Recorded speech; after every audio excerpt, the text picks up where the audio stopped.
Well, hey there once again, Wildcat fans. Welcome back to another LC Coaches Show. I'm Brad Welburn, as always. Glad to be joined once again this week by our women's basketball coach, Patrece Carter, as we kind of talk about what's happening. You had a game last week. We mentioned it as well, and very excited. We have 6 games in a row coming up in Louisiana, which I know y'all are very excited about. Very for sure. excited. Hope the fans are as well. But let's talk about Saturday's game real quick over there in Dallas, UT Dallas. Started off, it looked like things could be going sideways for you guys. Right. Dallas got out to a pretty big lead, but halftime, I assume there's some kind of adjustments were made because the third quarter, Right. y'all came out guns blazing. We did. And took the lead there late in the third quarter, early fourth. So I guess what was the change? What was the change from the first half to that third quarter? One was a mindset. My starters started out so timid. I subbed them out pretty quick. I put in what I call my fire squad, and they're out there for pure energy. So I tell them, you could go 0 for 18 and have 8 turnovers, but I want you creating havoc on the floor. And that's what they tend to do. Speeds the game up, gets everyone in that mode of go, that we like to play. Halftime, we really had to adjust to what they were doing to us.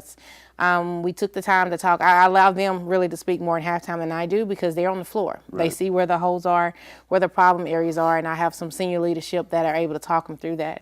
So we were able to just fix some of the small things that we were doing wrong, making that extra pass to get the wide open shot instead of a contested shot, covering up the holes in the middle, adjusting who's supposed to move where, and was able to only hold them to 11 points in that third quarter. Yeah.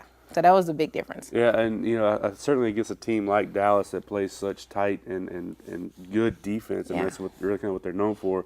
I mean, being able to find those, even if it's just a smaller opening than another, is certainly important. Right. Yeah. We scored probably the most points that anyone scored on them this year. We just allowed more points that was allowed, and so that's been our focus this week. Every week is the same thing as defense.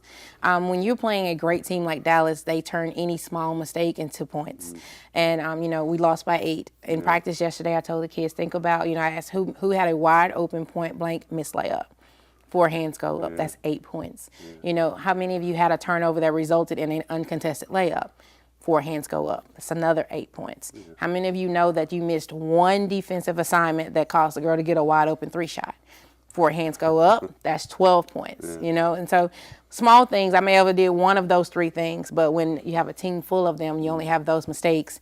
It results in an 8-point loss. Right. Yeah. And but it certainly seemed like it was a good sign that obviously you were down double digits at the end of the second quarter, came back and you really pushed Dallas to everything that they had to do, and they had to expend a lot of energy to battle back, and they were obviously, like you said, came out with a win, but certainly set yourself up to what could be a lot of fun on Thursday night. Definitely. Rachel Johnson had an awesome game, 5 for 6 from the 3-point line.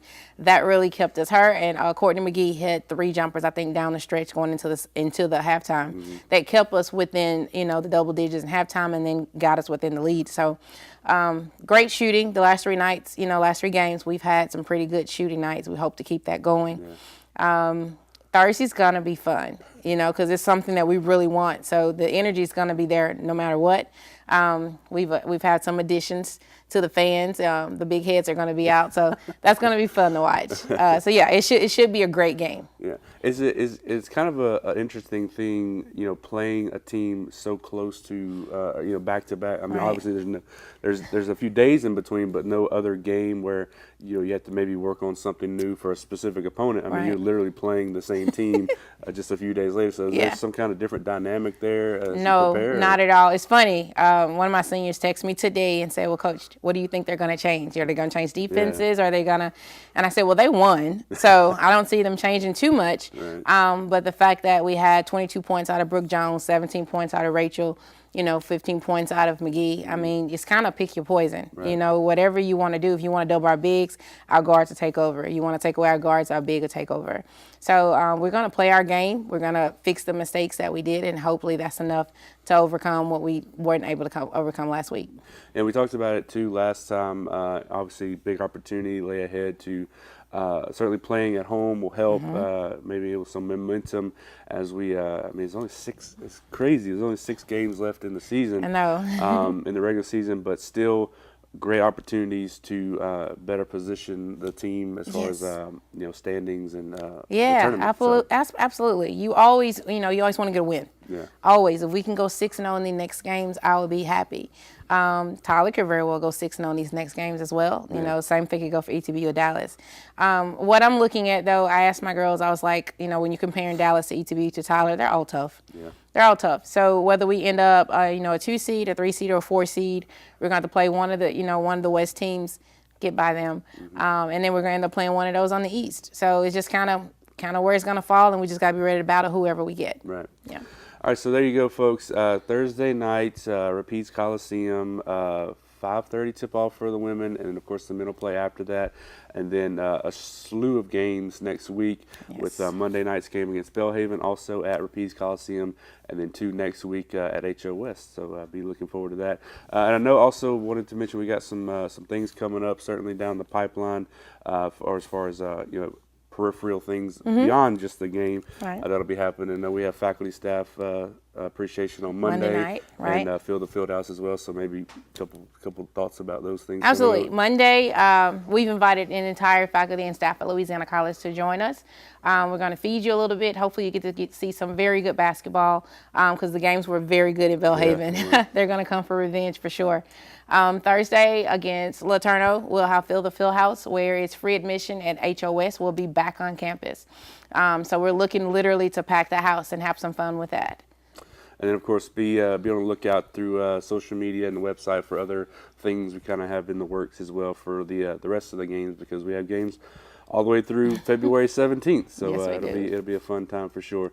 Coach, thanks again for joining me again this week. Remember, links for live video and stats will be available on our website, lcwildcats.net. You can find the schedule there as well as in the previews and on Twitter and social media and all over the place. So if you can't make it for whatever reason, maybe out of town or whatever, you can follow the game on your phone or your computers, wherever you may be. So be sure to do that. Thanks again for watching. I'm Brad Welburn. We'll see you next time.